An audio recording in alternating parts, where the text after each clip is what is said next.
Chris Thompson. Here, get out of the. Hey, The melee. don't. There's Des actually. Des, can we talk for a second? Des, can we talk for a second? Come back. Okay.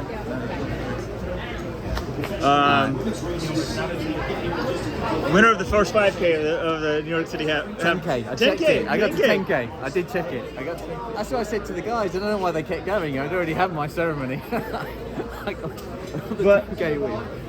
Yeah, it's not like you went out crazy fast, right? No. Like, But this is the thing. A few people, I spoke to a few people after, and they said there was a lot of concentration on me, and it possibly seemed a bit more stupid than it was. But I was, other than the conditions and the hills, like, because I have run this race in 18, but it suddenly changed the first 3 miles, and it just was a bit. It was probably a bit silly for the conditions and the hills, but the actual times weren't that crazy. But I'm in heavy marathon training, so it caught up with me, and I just, you got to be in decent 5-10K shape to be able to handle those conditions and those hills. It's relentless, but yeah, it wasn't too silly. no, I feel like it's not like you were. I was getting 58-minute pace. Or No. I think You're 15 minutes, right? 5K. I think so. I think I was 30:02 at 10. I finished just outside 64, and I was fairly even for the whole lot. Yeah. But the second half, like, obviously people picked up when in 18, when I was third.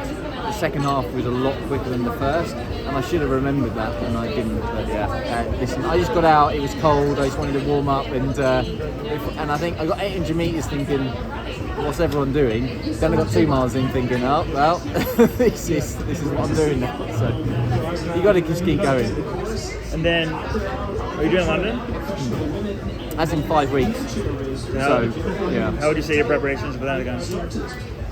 I'd say not bad, because it felt like the last 4 or 5 miles felt like I was running a marathon, just because I was just locked into that kind of mind frame. So I'm pretty happy. I'm a bit frustrated today I didn't get a bit more information out of myself, because obviously what I ran there is, well, you want to try and run for a marathon. So, but it is that is a tough course. So yeah, I'm happy. We'll see. I mean, last year I trained for 2 marathons and didn't get to run either of them for one reason or another. The world champs was visa reasons, in London with illnesses. So I just want to race. I mean, since the Olympics, I've raced about 3 or 4 times, and I'm just eager. And that probably showed that naivety of like. The visa thing eager. was crazy. A guy from Britain can get a visa to the US to run the. I mean. Well, I got one. It just stayed late. Yeah. That was it. Was just. I mean, I've talked to a few people about. They've asked with me, because I think there was a speculation there was something to do with vaccinations. I mean, I am vaccinated. It wasn't anything like that. It was just Federation dropped the ball. Simple as that. I don't think there wasn't great communication. There was a lot of drama with other countries, but there was absolutely no excuse for the fact I wasn't. Did they apologize to you or anything? What do you think? Is anyone gonna?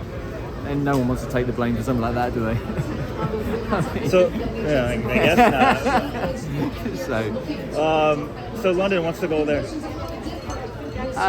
London is to be a bit more sensible at the beginning, but I think the next 2-3 weeks I'm going to go up to Flagstaff, get some altitude in for the first time in Yonkers, and avoid the illnesses from home. And to be honest, that's going to tell me a bit more. I mean, unless you're running sub 2:10 these days, you know, that's the marker of the minimum requirement these days. So the next 2-3 weeks will give me an idea of what's realistic. But at the moment, I'm happy, and I mean, I'm going to be 42 in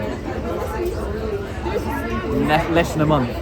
So I feel like if I'm going to be doing this, I've got to be doing it properly. I can't be standing on the line just doing it for the sake of it. So I've got big ambitions, but I've got to be realistic. Like today was obviously far too aggressive for the shape I was in. So I'm going to try it. You think the 2:10 is reasonable for you? I shouldn't be on the start line if it's not. That's what I'm saying. Like, I mean, despite everything, unless that's not my ambition, at least to go under, then I mean, don't forget. I mean, I've been around this sport for so long that I ran 2:11 in old shoes, and so I kind of everything shifted, and so I'm not like going into it with a mindset that I need to be as good as I was 8 years ago. The climate's changed and stuff like that. So sub 210 is realistic if you can be in.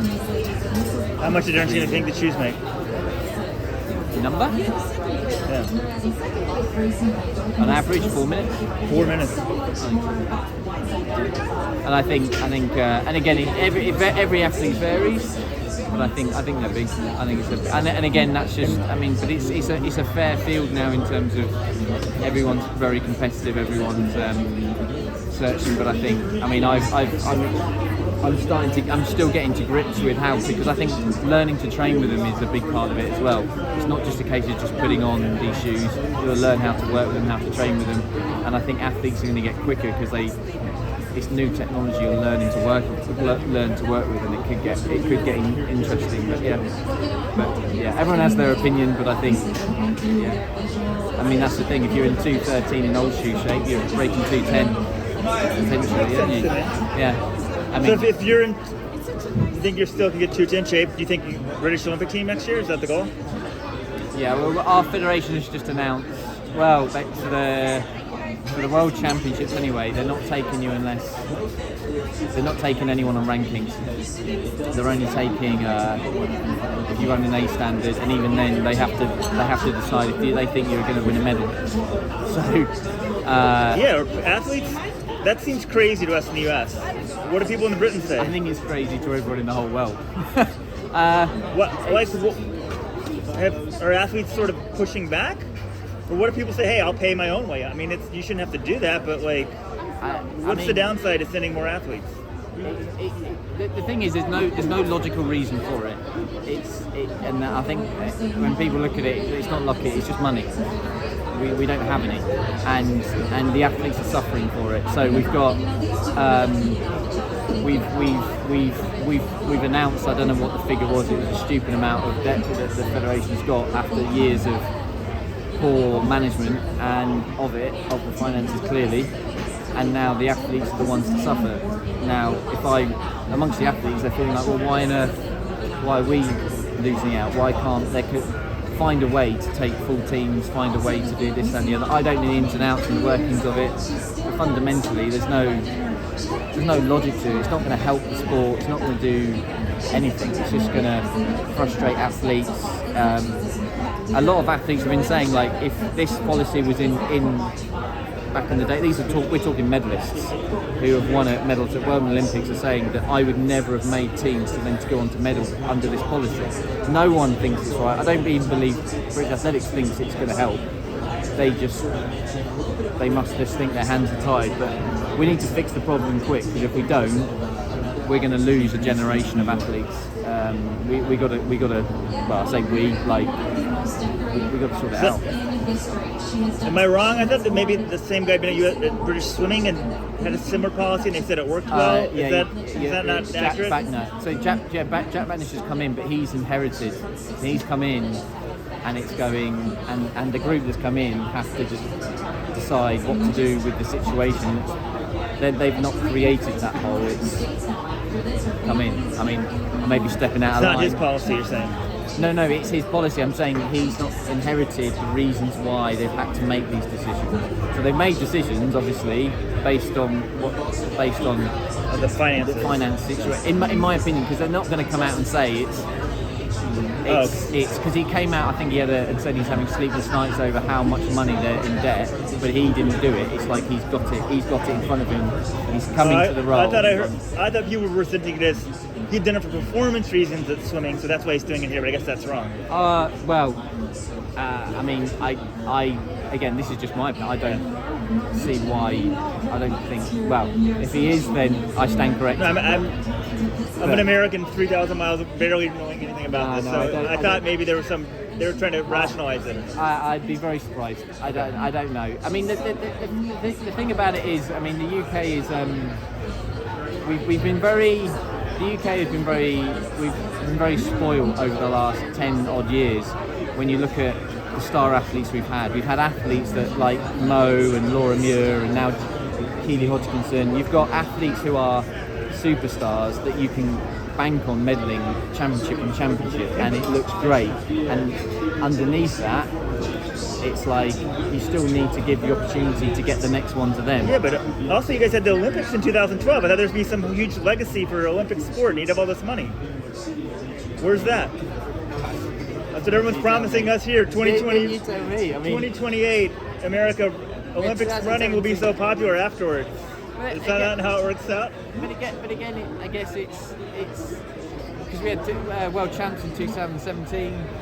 I mean, that's the reality of legacies. I guess it's what you make of it, and in so many ways, there's been a lot of good stuff that's come of it, and this is maybe something that we got to be a bit careful, because I mean, again, it was just we had a real glory period between 2010 and 17 with the World Championships. It was just awesome. But it's interesting. I think this is a wake-up call for America. Everyone, we're just sitting here thinking, oh, the Olympics are going to come. Running's going to be so popular afterwards. It's just people are acting like. Do you think it will? Do you think it will? I think there'll be a bump. Sorry, I just died. My wife tried to call me. Keep going. I don't know. It's an interesting discussion, because, like, I mean, there's a lot of countries that have held major championships, and they probably have mixed views on what it's done. Like we had the Commonwealth in Birmingham, and Birmingham did a fantastic job, and it was there was a huge spike, and I think there's going to be a lot. They're trying to work hard on the legacy of that, of certain areas and revamp. Like Stretford has been a massive revamp for London since the Olympics. So in that, it helps certain ways. Yeah. It helps in certain ways and things, and I'm sure like. Muir wasn't at 2012. I'm sure like Muir and the Keeleys watched 2012 and got inspired, right. And I'm sure there's things like that has happened. It's just, I guess. Yeah, right. There's some legacy, like some kid sees it, gets into running. You can't. That's the harder. The thing is, that in America, what you have fundamentally different to us is you have a college system that is a real pull. So if you're a good athlete, you go to high school, you go to college. And you don't have to worry about contracts and stuff. There's that allure at the end of it. Yeah. The UK, there isn't that quite that kind of.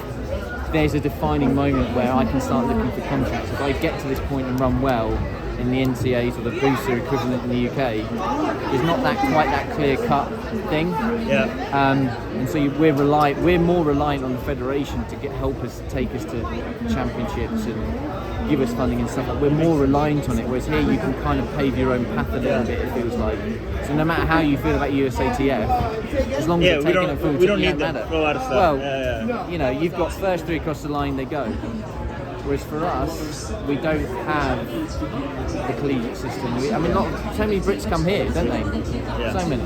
All right, cool. Thank you. Sorry, I've rabbited on.